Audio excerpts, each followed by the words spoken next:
Okay, Mungkal, halika. Mungkal, ikaw ang rito eh. Mungkal, the high flyer. Sir Mungkal, congratulations for winning this area and semis po. Sir, any word po before we start the game, sir? What ano yung nasa ito sa before ganun simula? Lakas pa. Kailangan naman ng depensa ng depensa talaga na pero mukhang kompleto rin ko yan. Dumukas din yung mga flight attendant siya rin. So si Enteng din. Ang si Enteng, bago natin so na Enteng yun, bagbun na kanina. Nagkahit may mga malalaki din sila. Kasi si anywhere po sa mga kalaban nyo. Good luck. Okay, so, tsaka fair play lang ha. Okay ba, it's Mr. Mungkal po, high flyer Mungkal, and congratulations, and also good luck po sa semi-finals match po between In-Flights and ang Extreme Bowlers. Okay, thank you po. Sa kabila lang po tayo.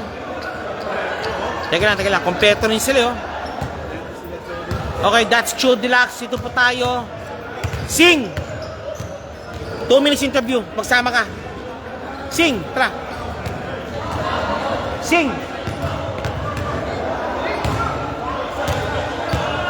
Sing! Tara. Please. Okay, ito na po. Welcome po sa semi-finals po. Mr. Sing. And isang... Dito. Okay. Yeah. Tell me po, anong naramdaman po? Parang last week po, parang galing ito yung isang beer talaga na pinaglabanan talaga. Come from a victory po. And of course, what to expect na for Extreme Bowlers to step up no, against sa In-Flights po? Lakas. Medyo mahirap kung malaman namin kasi ito yung players. Sana mag-step up yung mga... Pero kasi nga marami na kayong dala. Nagdala rin kayo ng mga race back nyo rin. Dati hindi naman nila. Sinigurado namin na may maglalaro. Like si number niya, no? Siguro sa regulation, pero di siya nagdadala. Chill Deluxe din. Chill Deluxe din. Mukhang pump-up si Chill Deluxe. Condition. Talagang ito. Okay, sige, hindi ko na mapakampalan pa. Okay po, sir. Good luck po, sir.